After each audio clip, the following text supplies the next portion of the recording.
Assalamualaikum everyone, what's up beautiful people, welcome to my YouTube channel The Extreme। তো আমি আর হচ্ছে যাচ্ছি সাব্বির, আমরা দুইজনেই বের হয়েছি বাণিজ্য মেলার উদ্দেশ্যে।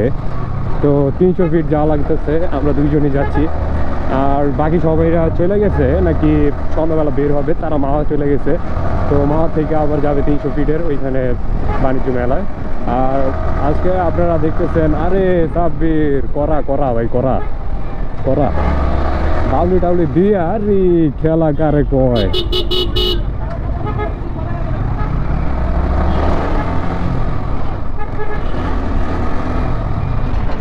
তো আমরা এখন মেন রাস্তাতে উঠে গেছি আর স্লো রাইডই করে যাই, বুঝছো? বাউলিগুলো একটু দেও কিন্তু স্লো রাইড, হ্যাঁ আচ্ছা। তো আমরা এখন ঢুকবো হচ্ছে পাম্পের এখানে, পাম্পে থেকে তেল নেওয়ার পরে তারপরে চলে যাব আমরা 300 ফিটের এইখান থেকে। আর আপনারা কমেন্ট করেছেন যে আসলে বাইকের এই লুকিংটা আপনাদের অনেক ভালো লাগে, কারণ গোল্ডেন কালারের মধ্যে ব্ল্যাক কালারের মধ্যে গোল্ডেন কালারের অনেক কিছু লাগানো দেখে। ইভেন এই বাইকটাতে RCBর অনেক কিছু লাগানো। আমি এখনও এই বাইকটা নিয়ে ফুল রিভিউ করা হয় নাই ধরতে গেলে। তো এর মাঝখান দিয়ে আপনারা দেখছেন যে আসলে আমার অ্যাক্সিডেন্ট হয়ে কী যে অবস্থা। আসলে ফার্স্ট টাইম যখন একটা মানুষ ABS ছাড়া বাইক নেয় তখন এরকমই অবস্থা হয়, যখন ABSের মধ্যে 1 বছর চালানো হয়। তো হঠাৎ করে তো অ্যাক্সিডেন্টটা হয়ে গেছে। আর হচ্ছে আমার মানে একটা বাইক চালানোর সময় দেখবেন কি, আপনি ABS ছাড়া বাইক চালাতে আপনি ওইটাতে অভ্যস্ত হয়ে যাবেন। আবার ABSের মধ্যে থাকতে ABSের মধ্যে একটা ভেজালগুলো হয়ে থাকে আর কি। যাই হোক, এখন কথা হচ্ছে যে আমরা যে কোনোই বাইক নেই না কেন, ওইটা আসলে একটা ব্রেকিং পিরিয়ড আছে। আপনার হোক ওই বাইকের ব্রেকিং পিরিয়ড শেষ, সেকেন্ড হ্যান্ড বাইক নিয়েছেন হোক ব্রেকিং পিরিয়ড শেষ, কিন্তু আপনার ওই নতুন বাইকের সাথে ব্রেকিং পিরিয়ডটা হয় নাই। অতএব এই কারণে আপনারা মানে ওই বাইকটা কেনার পরে ব্রেকিং পিরিয়ডটা নেবেন, আবার করবেন আপনাদের সাথে বাইকটা মানানোর পরে যেরকম হচ্ছে আপনারা চালাইতে পারেন। তো এটাই হচ্ছে আর কি কথা। আর এই ছাড়া আমার যে বিষয়টা ছিল বাইকের মধ্যে, সেটা ছিল চলতেছিল মিটারের মধ্যে আমি শো করতে দেখছি এই 30 কিলোমিটারের মধ্যে আমার সামনে এই যে এরকম মানে থাকে না, স্পিড ব্রেকার থাকে না, ওই স্পিড ব্রেকারের মধ্যে আমার হঠাৎ করে মানে একবারে ব্রেক করতে গেছি।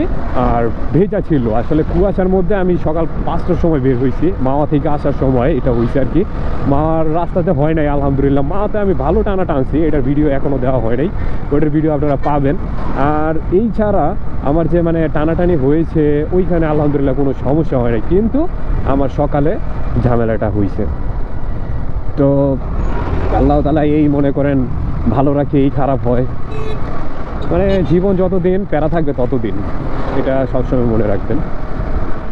আর এখন যাচ্ছি হচ্ছে বাণিজ্য মেলায়। সবাই চলে গেছে ভাই, মানে আমার মানে ব্যাকগ্রাউন্ডের মধ্যে যারা আছে সবাই চলে গেছে, আমি খালি এই যে লাস্টে আজকে যাচ্ছি। আমি সাব্বির বলতেছে ভাই আজকে যদি না যান তাইলে মনে করেন আপনার খবর আছে। আমি কই ভাই রে কী করবো, দেখ মানে একটা ভেজাল না শেষ হইতে আরেকটা ভেজাল। আমার পাটু অসুস্থ ছিলাম আমি তো অ্যাক্সিডেন্ট করার পর আমার পায়ে একটু মানে ব্যথা পাইছি।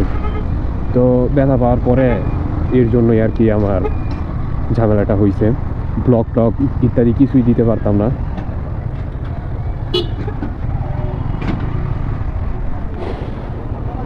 তো পাম্পের মধ্যে চলে আসছি, আর এখন করতে হবে পাম্পে থেকে বের হয়ে আমরা ওইখানে গিয়ে তারপরে আবার একটা ব্লক করি।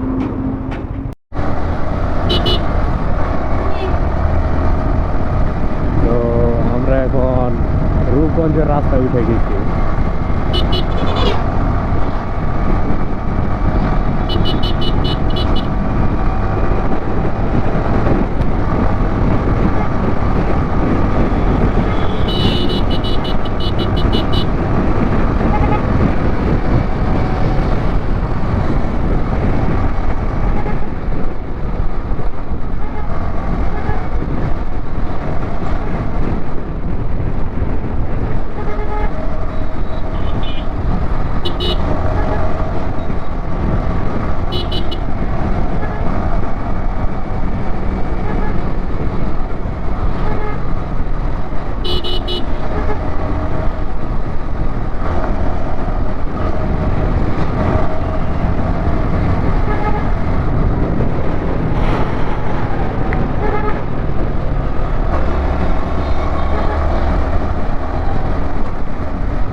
কি বলবো, ভাঙ্গা রাস্তা কাকে বলে এই 300 ফিটে যাওয়ার সময় বোঝা যায়।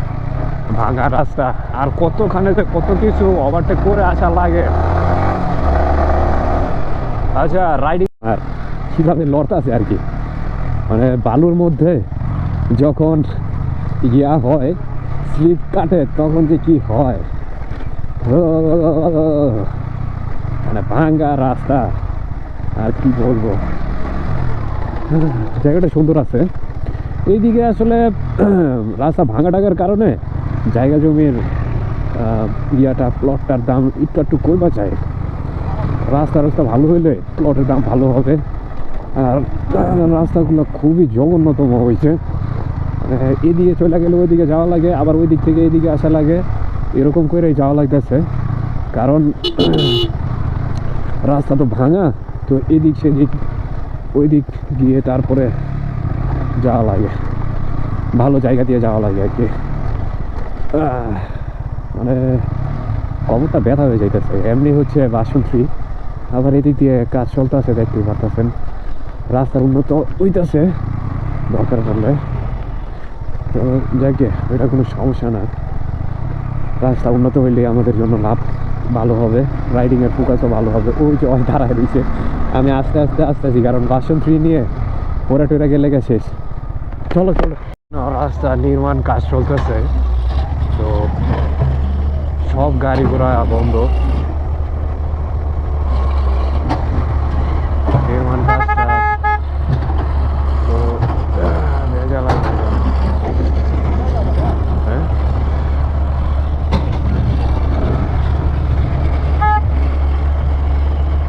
হ্যাঁ, পরে যাও পরে যাও পরে যাও, আগে আগে যাওয়ার দরকার নাই, কারণ কিছুতে বাইরে গেলে তাইলে একদম নষ্ট হয়ে যাবো, বাইকটাও আবার ঘুরে গেলে ব্যথাও পাবে। তো এর জন্য বলতেছি যে পরে যেও। আর ওই ভাই বাদাররা সবাই একটু তাকাই রয়েছে, জানি না কি ভাবটা আছে। তো এই হচ্ছে ঘটনা। আর এদিকে থেকে আরও মনে হয় 30 কিলোমিটার যাওয়া লাগবে, যাওয়ার পরে যাবো। একটু পরে যাও ভাই, লাগলে ভাইকে যাইবো। তো পরে যাইতে বলতেছি, পরে গেলে আমাদের জন্যই লাভ। বেশি তাড়াহুড়োর কাজ কখনো ভালো হয় না। তো এইখান থেকে আমরা বের হয়ে তারপরে আবার কথা বলি।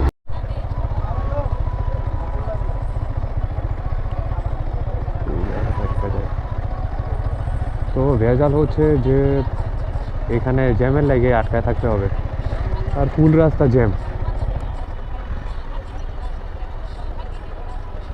তার সময় ওইখান থেকে বের হওয়ার পরে আমার এই ইন্ডিকেটার খুলে গেছে।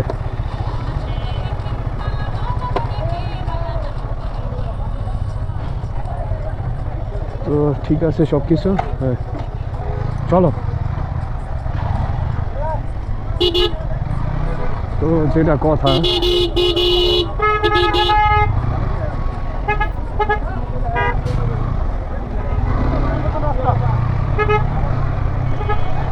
তো 300 ফিটে উঠে গেছি, কিন্তু আসলে ভেজাল হচ্ছে এখানে অনেক ধুলা। আবার এরকম করে অটোয় আইসে কতক্ষণ পরে পরে একদম মাইরা যাবে। চলো চলো, কিছু করার নাই, যাইতে হবেই। তো এইখান থেকে বের হয়ে তারপরে আসতেছি।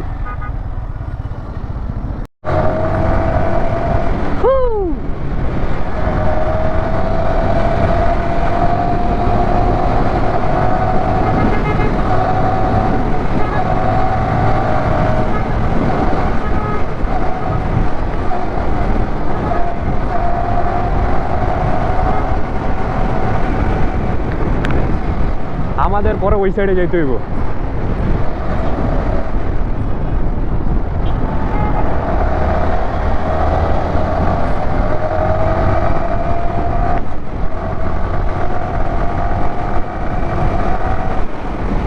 তিনশো ফিটের রাস্তা অসাম হয়ে গেছে, একদমই অসাম।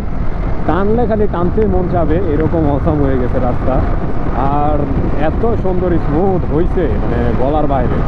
হ্যাঁ, অনেক সুন্দর আছে। এইখানে খালি 80-100 চলবে। উরে ওরে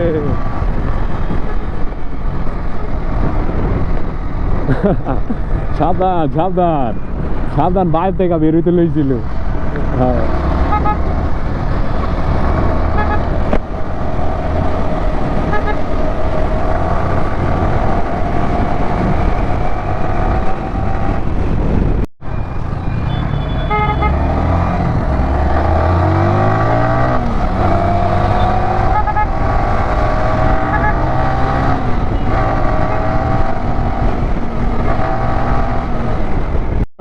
পুরাই হতাশ।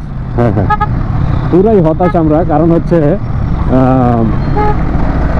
এটা হচ্ছে বাণিজ্য মেলার আর কি। এই যে বাইকগুলো কারগুলো সব যাবে আর কি বাণিজ্য মেলায়। কত মানে ধুলাবালি উঠতেছে বোঝা যায় না। চলো, তো ওই জিজ্ঞাসা করতেছে যে আসলে কি ওইদিকে যাবো নাকি এইদিকে যাবো। বললাম যে চলো ওইদিক দিয়ে এইদিক দিয়ে দেখি, একদিক দিয়ে না একদিক দিয়ে রাস্তা তো বের হবে। আপনার তো যেই জ্যাম, খারাপ খারাপ খারাপ খারাপ খারাপ।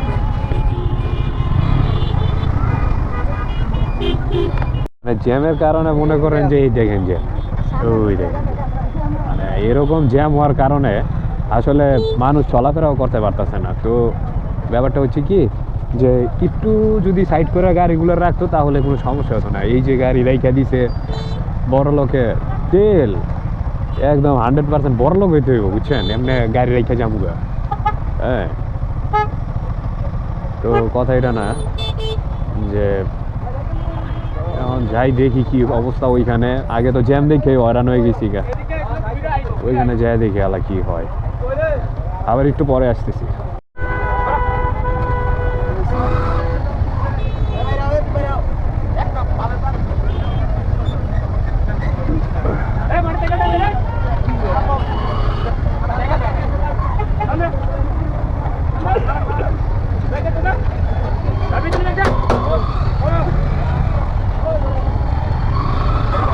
নিয়ে নিছে, বিশাল বড় এরিয়া নিয়ে নিছে বাণিজ্য মেলা, ভালো বড় এরিয়া নিয়ে নিছে। তো কথা হচ্ছে যে ও থ্যাংক ইউ।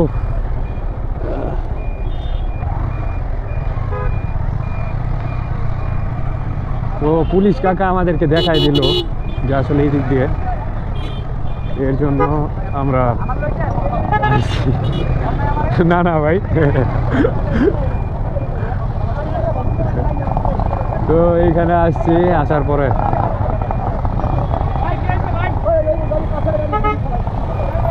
ভাই টোকেন কিনবো কোথা থেকে?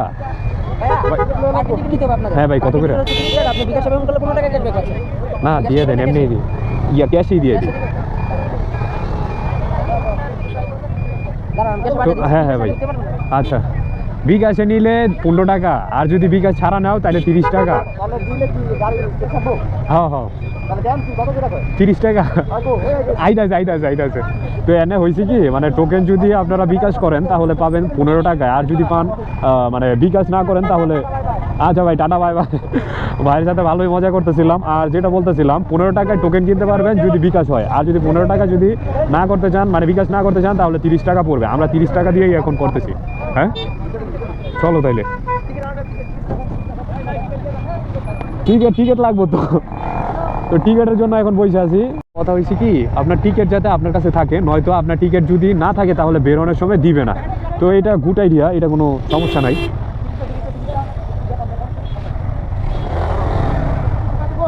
এই যে ভাই, ভাই ভিতরে রাখবো নাকি বামে? আচ্ছা, তো বামে গিয়ে সোজা যেতে হবে।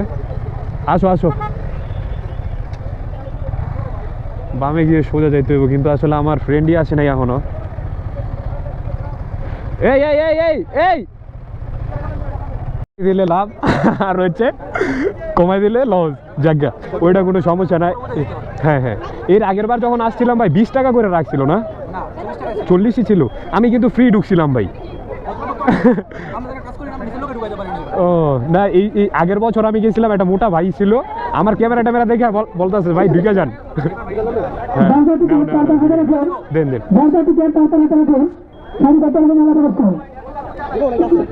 দিলে দেও, আমি দিই। থাক থাক, দুইটা দেন ভাই। আচ্ছা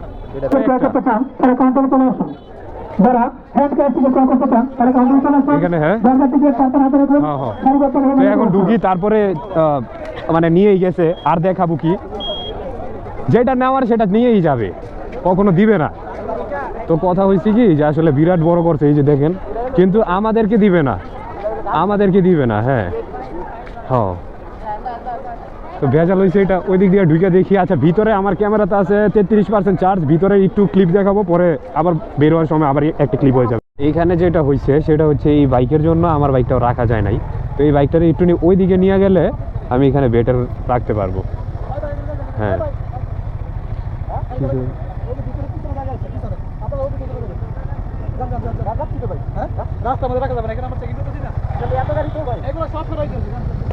ও আচ্ছা ওইদিকে রাখা লাগবো ভাই আচ্ছা তাইলে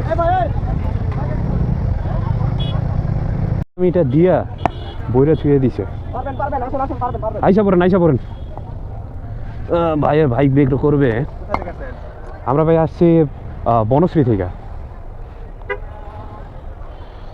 তো ভাইয়ের বাইকটা বের হয়ে গেলে আমারটা এইখানেই রাখতে পারবো না আর কোনো সমস্যা হবে না হ্যাঁ হ্যাঁ না আগেটা বাইকটা বের হয়ে নিক ওরে হ্যাঁ ওই ব্যাক করে ঘুরে লাবো মেলায় তো আসলাম কিন্তু আসলে ক্যামেরার চার্জ শেষ হয়ে গেছে এখন চার্জ শেষ হওয়ার কারণে আমি ভালো করে ভিডিও করতে পারতেছি না আর হেলমেটের জন্য আমাকে জানি কেমন দেখা যাইতেছে ওটা কোনো সমস্যা নেই কিন্তু আসলে ভেজাল হয়েছে কি আমি যেখানে আছি সেটা হচ্ছে বাণিজ্য মেলা আর বাণিজ্য মেলায় আজকে যেই ভিড় আছে আজকে শুক্রবার আজকে যেই ভিড় আছে আজকের মতো কখনো এতটা ভিড় হয় না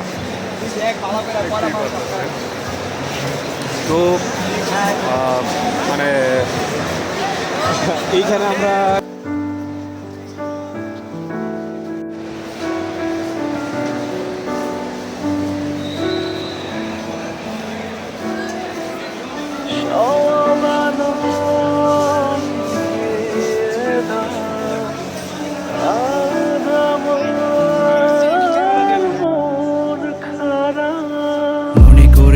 সেই প্রথম সকাল তোমায় নিয়ে হেঁটেছিলাম সাথে ছিল মহাকাল কল্পনা করে দেখেছো কি ছেড়ে এসেছি তোমায় পেয়ে যেন প্রথম আমি চাঁদ দেখেছি সেই চাঁদেরই মায়া তীব্র বিশ্বাসে তোমায় মনে পড়ে এখন প্রতিটি নিঃশ্বাসে জানি না সে কবে আমি সুখ দেখেছি তোমায় পেয়ে সুখ কি তা আমি বুঝেছি তাই তুমি আমার কাব্য তুমি আমার গীতি কবিতা তুমি আমার বাদ্য তুমি আমার সুর মহিমা কেটে যাবে দিন কেটে যাবে এই রাত ভালোবেসেছি তোমায় তাই ছেড়ে উঠে হাত আমি সেই যে রবে তোমার মন খারাপের রাতে আমি সেই যে রবে জ্যোৎস্না মাখা কবিতাতে আমি আর বড় কথা হয়েছে কি যে আসলে এখানেতেই ভাইরাল করে নিবে বুঝছেন এখন যেটা বলতেছি আমরা বাইরে চলে যাই বাইরে চলে যাওয়ার পরে একটা সেই সুন্দর ভিউ দেখতে পারবেন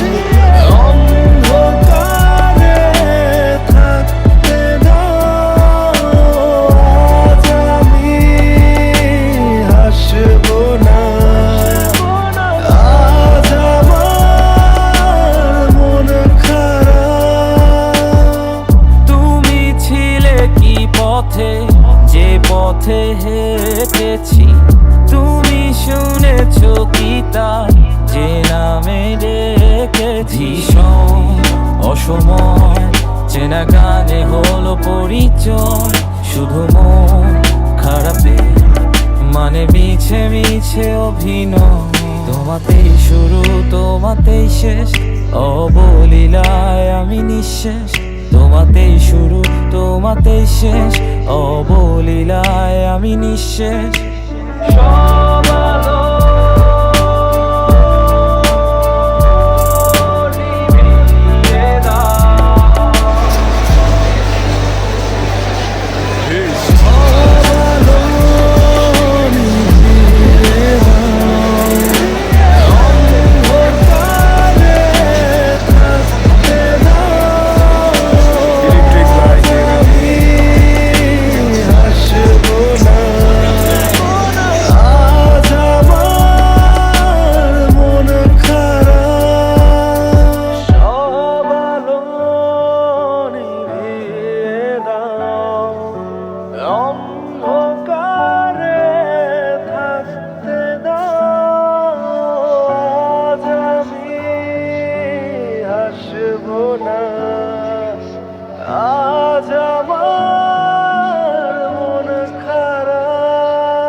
আজকে এ পর্যন্তই। সবাই লাইক শেয়ার কমেন্ট করবেন, ভালো লাগলে একটা তো লাইক হয়।